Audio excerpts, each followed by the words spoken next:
Assalamualaikum warahmatullahi wabarakatuh. Waalaikumsalam warahmatullahi wabarakatuh.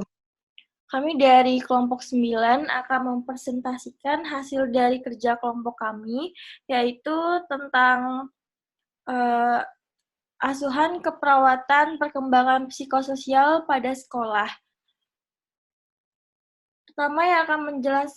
Pertama-tama kami akan memperkenalkan kelompok kami terlebih dahulu. Yang pertama ada Pringgo, NPM 01, kedua Yowaneta Nandasari, NPM 03, dan Nur Rahmatianawati, NPM 33.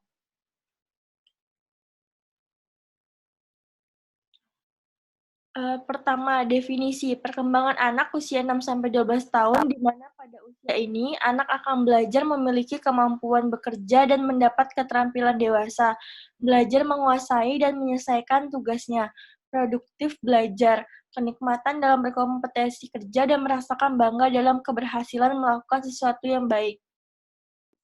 Etiologi, mensosialisasikan anak-anak termasuk meninggalkan prestasi sekolah dan mengembangkan hubungan dengan teman sebaya yang sehat.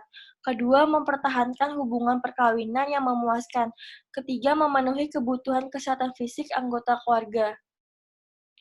Patofisiologi, anak usia sekolah dapat disebut sebagai akhir dari masa kanak-kanak sejak usia 6 tahun atau masuk sekolah dasar kelas 1, ditandai oleh kondisi yang sangat mempengaruhi penyesuaian pribadi dan penyesuaian sosial anak.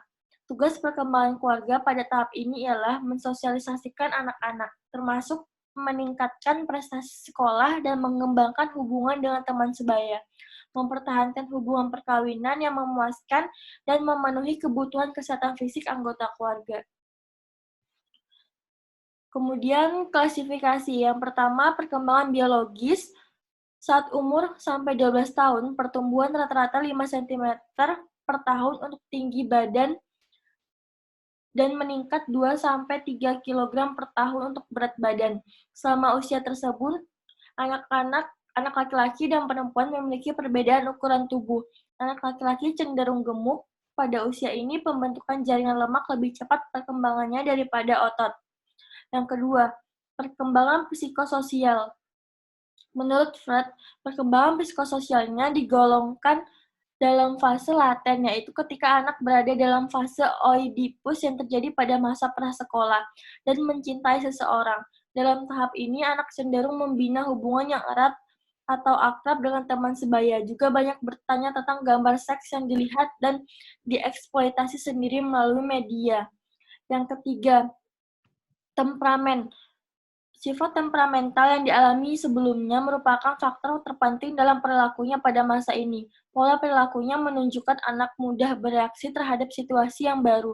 Pada usia ini, sifat temperamental sering muncul sehingga peran orang tua dan guru sangat besar untuk mengendalikannya. Keempat, perkembangan kognitif. Menurut Plaget, usia ini berada dalam tahap operasional konkret, yaitu anak mengekspresikan apa yang dilakukan dengan verbal dan simbol. Selama periode ini, kemampuan anak belajar konseptual mulai meningkat dengan pesat dan memiliki kemampuan belajar dari benda, situasi, dan pengalaman yang dijumpainya. Lanjutan, yang kelima, perkembangan moral. Masa akhir kanak-kanak, perkembangan moral dikategorikan oleh Kohut berada dalam tahap konvensional.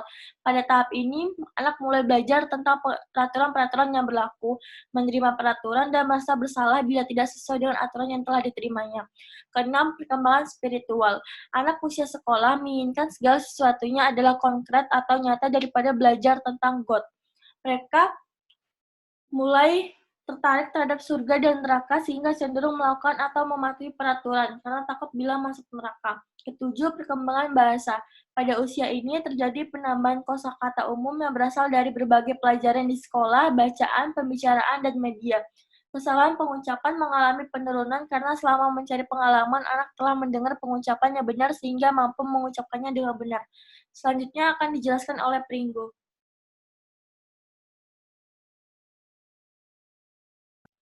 Assalamualaikum warahmatullahi wabarakatuh. Waalaikumsalam warahmatullahi wabarakatuh. Saya akan melanjutkan tanda dan gejala klinis. Satu, gangguan pemenuhan nutrisi lebih atau kurang dari kebutuhan tubuh. 2. Menarik diri dari lingkungan sosial. 3. Ketidakberdayaan mengerjakan tugas sekolah. 4. Mudah dan sering marah. 5. Menurunnya atau berkurangnya minat terhadap tugas sekolah yang dibebankan. 6. Berontak atau menentang terhadap peraturan keluarga. 7. Keengganan melakukan kewajiban agama. 8. Ketidakmampuan berkomunikasi secara verbal. 9. Gangguan komunikasi verbal. Slide selanjutnya, pemeriksaan fisik. Pemenuhan kebutuhan fisik anak. 2. Pemberian makanan dengan gizi yang seimbang.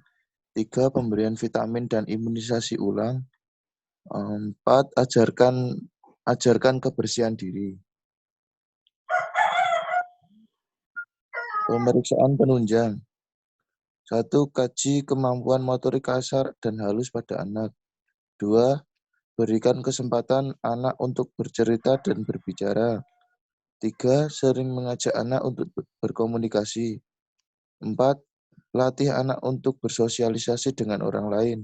5. Mendengarkan masalah anak dan membantu menyelesaikan permasalahannya. Diagnosis. A. Berhubungan dengan anak dengan tujuan agar anak dapat tumbuh dan berkembang secara optimal sesuai usia anak. B. Berhubungan dengan keluarga dengan etiologi berpedoman pada 5 tugas keluarga yang bertujuan agar keluarga memahami dan memfasilitasi perkembangan anak. Konsep ASKEP, pengkajian keperawatan. Bagaimana karakteristik teman bermain? Bagaimana stimulasi terhadap tumbang anak usia sekolah? Bagaimana anak memanfaatkan waktu luangnya? Bagaimana pelaksanaan tugas dan fungsi keluarga? Diagnosa keperawatan. A. Berhubungan dengan anak dengan tujuan anak agar dapat tumbuh dan berkembang secara optimal sesuai usia anak. Pencernaan keperawatan. 1. Pemenuhan kebutuhan fisik anak. 2. Ajarkan pemberian makanan gizi seimbang. 3. Ajarkan kebersihan diri. Slide selanjutnya dibaca oleh Yohanita. Selanjutnya, strategi pelaksanaan. Nama klien Nyonya D, ruangan anggrek. A. Proses keperawatan. 1. Kondisi klien. Nyonya D, usia 28 tahun, mempunyai anak yang berumur 7 tahun dan akan memulai pendidikan SD di suatu daerah di Muntilan. Seminggu yang lalu, anak Nyonya D tidak masuk sekolah karena sakit dan sampai sekarang belum sembuh. Sejak kejadian tersebut, Ibu D sering melamun dan selalu berusaha agar anaknya sembuh, dan setelah dibawa ke dokter, ternyata anak Ibu D mengalami gizi buruk. Anak Ibu D terlihat sering menangis kesakitan. Diagnosa keperawatan gizi buruk. 3. Tujuan khusus. A. Ibu D dan anak Ibu D dapat membina hubungan saling percaya dengan perawat agar merasa aman dan nyaman saat berinteraksi dan agar masalah dapat teratasi. B. Klien merasa lebih tenang. 4. Tindakan keperawatan. Pemenuhan kebutuhan fisik anak. Ajarkan pemberian makanan gizi seimbang. Ajarkan kebersihan diri. B. Strategi pelaksanaan. 1. Tahap orientasi. A. Salam terapeutik. Assalamualaikum, selamat siang Ibu.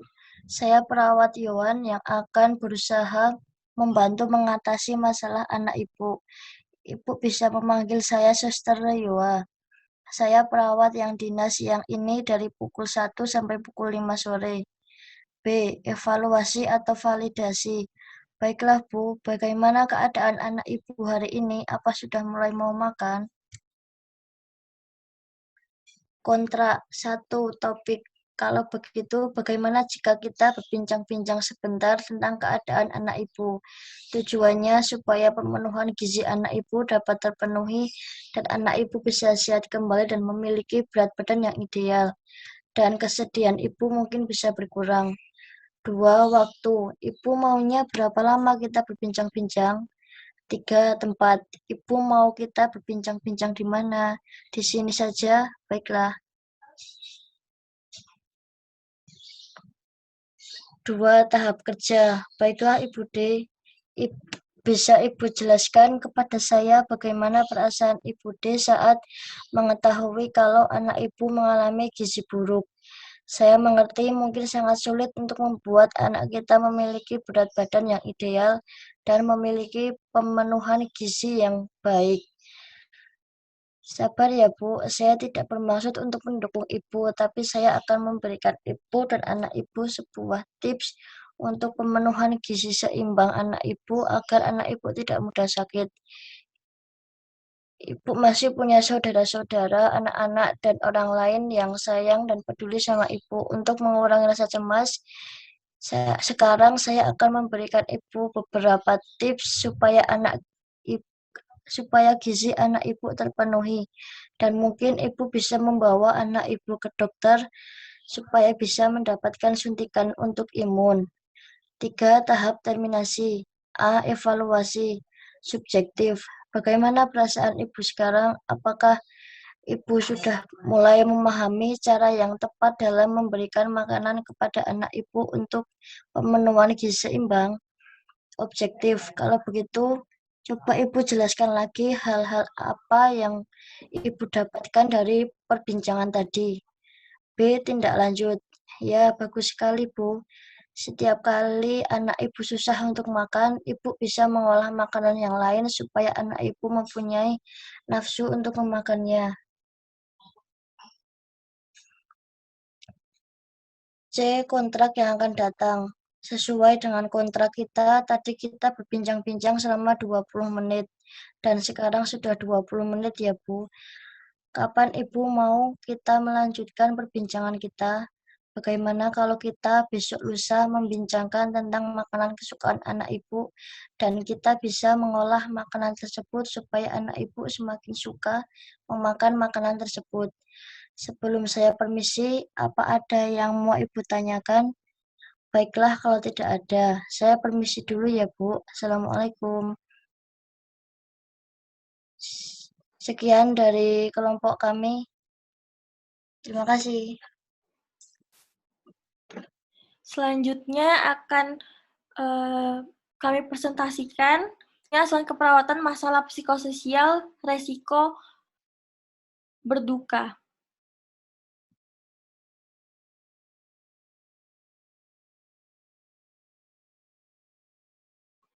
Yang pertama, definisi. Berduka adalah respon total terhadap pengalaman emosional akibat kehilangan. Berduka dapat dimanifestasikan dalam pikiran, perasaan, dan perilaku yang berhubungan dengan distres atau kesedihan yang mendalam. Etiologi yang pertama, kehilangan seseorang yang dicintai. Yang kedua, kehilangan apa yang ada pada diri sendiri. Ketiga, kehilangan objek eksternal. Keempat, kehilangan lingkungan yang sangat dikenal. Kelima, kehilangan kehidupan atau meninggal. Manifestasi klinis, yang pertama perasaan sedih, menangis. Kedua, perasaan putus asa, kesepian. Ketiga, mengingkari kehilangan. Keempat, kesulitan dalam mengekspresikan kehilangan. Kelima, konsentrasi menurun. Keenam, marah yang berlebihan. Ketujuh, tidak berminat dalam berinteraksi dengan orang lain. Kedelapan, merenungkan perasaan bersalah secara berlebihan. Kesembilan, reaksi emosional yang lambat. Kemudian adanya perubahan dalam kebiasaan, makan, pola tidur, dan tingkat aktivitas. Tanda dan gejala, menurut Dalami, tanda dan gejala berduka diantaranya, yang pertama efek fisik, kelelahan, kehilangan selera, masalah tidur, lemah, berat badan menurun, sakit kepala, berat badan menurun, sakit kepala, pandangan kabur, susah bernafas, palpitasi, dan kenaikan berat, dan susah bernafas. Kemudian kedua, efek emosi. Mengingkari, bermasalah, marah, kebencian, depresi, kesedihan, perasaan gagal, sulit untuk berkonsentrasi, gagal dalam menerima kenyataan, iritabilitas, perhatian terhadap orang yang meninggal. Ketiga, efek sosial, menarik diri dari lingkungan, kemudian isolasi, emosi dan fisik dari istri, keluarga, dan teman. Jenis berduka, Yang pertama, berduka normal, terdiri atas perasaan, perilaku, dan reaksi yang normal terhadap kehilangan. Misalnya kesedihan, kemarahan, menangis, kesepian, dan menarik diri dari aktivitas untuk sementara. Kedua, berduka antisipatif, yaitu proses melepaskan diri yang muncul sebelum kehilangan atau kematian yang sesungguhnya terjadi. Misalnya, ketika menerima diagnosis terminal, seseorang akan memulai proses perpisahan dan menyesuaikan berbagai urusan di dunia sebelum ajalnya tiba. Ketiga, berduka yang rumit, dialami oleh seseorang yang sulit untuk maju ke tahap berikutnya, yaitu tahap kedukaan normal. Masa berkabung seolah-olah tidak kunjung berakhir dan dapat mengancam hubungan orang yang bersangkutan dengan orang lain. Keempat, berduka tertutup, yaitu kedudukan akibat kehilangan yang tidak dapat diakui secara terbuka. Contohnya, kehilangan pasangan karena AIDS, anak mengalami kematian orang tua tiri, atau ibu yang kehilangan anaknya di kandungan atau ketika bersalin. Pathway-nya, masalah utamanya berduka disfungsional, kemudian ada coping individu dan isolasi sosial. Selanjutnya akan dijelaskan oleh Pringgo.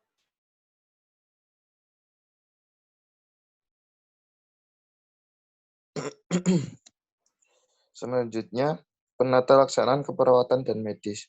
1. Terapi psikofarmakologi pada pasien jiwa. Psikofarmako adalah obat-obatan yang digunakan untuk klien dengan gangguan mental. Psikofarmaka termasuk obat-obatan psikoterapik yang bersifat neuroleptika, bekerja pada sistem saraf. Pengobatan pada gangguan mental bersifat komprehensif. 2. Konsep psikofarmakologi. Psikofarmakologi adalah komponen kedua dari manajemen psikoterapi. B. Perawat perlu memahami konsep umum psikofarmaka. C.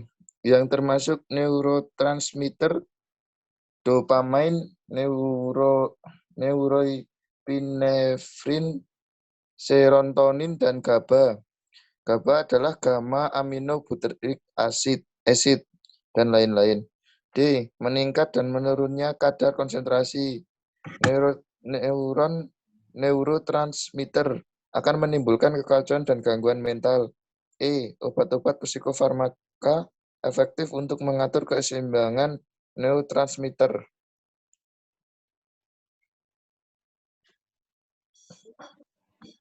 3. Konsep psikofarmakologi. A. Sawar darah otak melindungi otak dari fluktuasi zat kimia tubuh, mengatur jumlah dan kecepatan zat yang memasuki otak.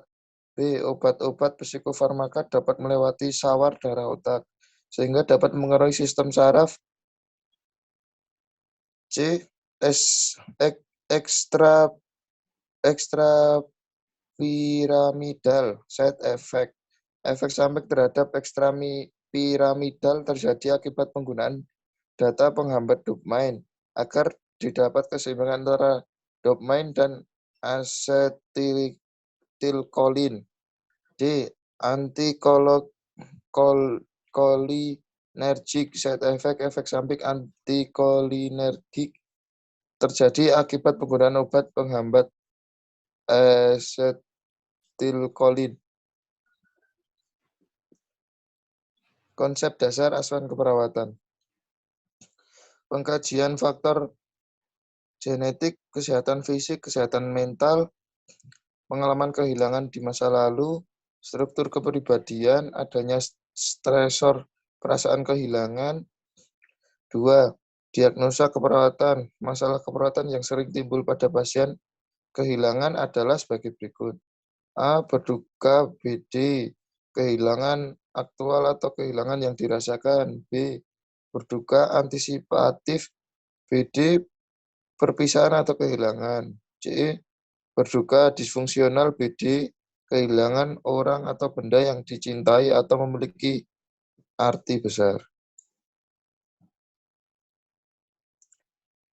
Membaca meningkatkan hubungan saling percaya dengan cara mendengarkan pasien berbicara, memberi dorongan agar pasien mau mengungkapkan perasaannya, menjawab pertanyaan pasien secara langsung, menunjukkan sikap menerima dan empati. B. Mengenali faktor yang mungkin menghambat. C. Mengurangi atau menghilangkan faktor penghambat. D. Memberi dukungan terhadap respon kehilangan pasien. E. Meningkatkan rasa kebersamaan antara anggota keluarga. F. Menentukan tahap keberadaan pasien.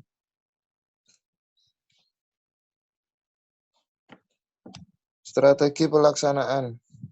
Nama klien Nyonya M. Ruangan Mawar. A. Proses keperawatan. 1. Kondisi klien. Nyonya M. Usia 33 tahun, mempunyai seorang suami yang bekerja di suatu perusahaan sebagai tulang punggung keluarga. Seminggu yang lalu, suami Ibu M meninggal karena kecelakaan.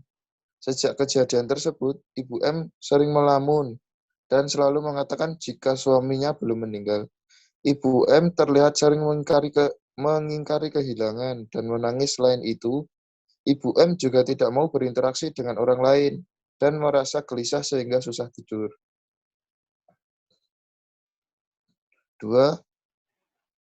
Diagnosa berduka disfungsional. 3. Tujuan khusus. A. Klien dapat membina hubungan saling percaya dengan perawat dan klien dapat merasa aman dan nyaman saat berinteraksi dengan perawat. B. Mampu mengungkapkan pikiran dan perasaannya. C. Klien merasa lebih tenang. 4. Tindakan keperawatan. A. Bina hubungan saling percaya dengan klien dengan cara mengucapkan salam terapeutik, memperkenalkan diri perawat sambil berjabat tangan dengan klien. B. Dorong klien untuk mengungkapkan pikiran dan perasaannya. Dengarkan setiap perkataan klien, beri respon, tetapi tidak bersifat menghakimi. C. Ajarkan klien teknik relaksasi. Selanjutnya dibaca oleh Mbak Yohanita. B. Strategi pelaksanaan. 1. Tahap orientasi. A. Salam terapeutik. Assalamualaikum, selamat pagi. Saya Tia, Ibu bisa memanggil saya Suster Tia. Saya perawat yang dinas pagi ini dari pukul 8 sampai pukul 12 siang. Dan saya akan merawat Ibu. Nama Ibu siapa? Ibu sedangnya dipanggil apa? B. Evaluasi atau validasi. Baiklah Bu, bagaimana keadaan Ibu M hari ini? C. Kontrak. 1. Topik. Kalau begitu, bagaimana jika kita berbincang-bincang sebentar tentang keadaan Ibu? Tujuannya supaya Ibu bisa lebih tenang, Bu, dalam menghadapi keadaan ini. Dengan Ibu mau berbagi cerita dengan saya, kesedihan Ibu mungkin bisa berkurang. 2. Waktu. Ibu maunya berapa lama kita berbincang-bincang? 3. Tempat. Ibu mau kita berbincang-bincang di mana? Di sini saja. Baiklah. 2. Tahap kerja. Baiklah Ibu M, bisa Ibu jelaskan kepada saya bagaimana perasaan Ibu M saat ini? Saya mengerti Ibu sangat sulit menerima kenyataan ini, tapi kondisi sebenarnya memang suami Ibu telah meninggal. Sabar ya Bu, saya tidak bermaksud untuk tidak mendukung Ibu, tapi coba Ibu pikir jika Ibu pulang ke rumah nanti, Ibu tidak akan bertemu dengan suami Ibu karena beliau memang sudah meninggal. Itu sudah menjadi kehendak Tuhan, Bu. Ibu harus berusaha menerima kenyataan ini. Ibu hidup matinya seseorang semua sudah diatur oleh Tuhan. Meninggalnya suami ibu juga merupakan kehendaknya sebagai Maha Pemilik hidup. Tidak ada satu orang pun yang dapat mencegahnya, termasuk saya ataupun ibu sendiri. Ibu bisa memahaminya. Ibu tidak perlu cemas. Umur ibu masih muda. Ibu bisa mencoba mencari pekerjaan untuk memenuhi kebutuhan keluarga ibu. Saya percaya ibu mempunyai keahlian yang bisa digunakan. Ibu juga tidak akan hidup sendiri. Ibu masih punya saudara-saudara, anak-anak, dan orang lain yang sayang dan peduli sama ibu. Untuk mengurangi rasa cemas ibu, sekarang ibu ikuti teknik relaksasi yang saya lakukan. Coba sekarang ibu tarik nafas yang dalam, tahan sebentar, kemudian hembuskan perlahan. Ya, bagus sekali Bu, seperti itu. 3. Tahap terminasi. A. Evaluasi. Subjektif. Bagaimana perasaan Ibu sekarang? Apa Ibu sudah mulai memahami kondisi yang sebenarnya yang terjadi? Objektif. Kalau begitu, coba Ibu jelaskan lagi hal-hal yang Ibu dapatkan dari perbincangan kita tadi dan coba Ibu ulangi teknik relaksasi yang telah kita lakukan. B. Tindak lanjut. Ya, bagus sekali, Bu. Nah, sekarang setiap kali Ibu merasa cemas, Ibu dapat melakukan teknik tersebut.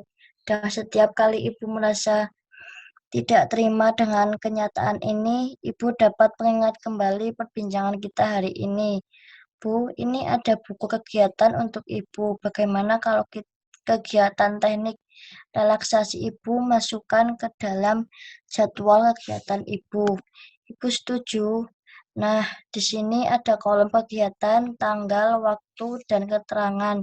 Ibu bisa mengisi kegiatan teknik relaksasi pada kolom kegiatan. Kira-kira jam berapa Ibu nanti melakukan teknik relaksasi, Bu?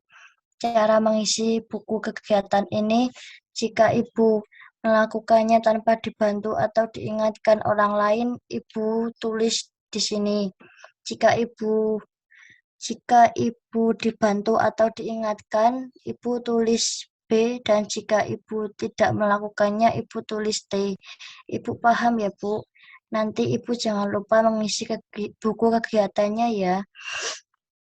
C. Kontrak yang akan datang. Sesuai dengan kontrak, kita tadi berbincang-bincang selama 30 menit, dan sekarang sudah 30 menit, Bu. Bu, kapan Ibu mau kita melanjutkan perbincangan kita? Bagaimana kalau kita besok membicarakan tentang hobi Ibu? Ibu maunya di mana? Nah, sekarang Ibu istirahat dulu sebelum saya permisi.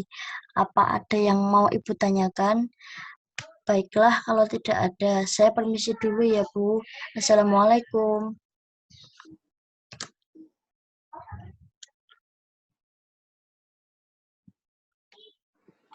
Sekian dari kelompok kami. Selanjutnya, saya serahkan ke moderator. Baik, terima kasih Mbak Iwaneta. Sekian presentasi dari kelompok kami, kurang lebihnya mohon maaf. Wassalamualaikum warahmatullahi wabarakatuh.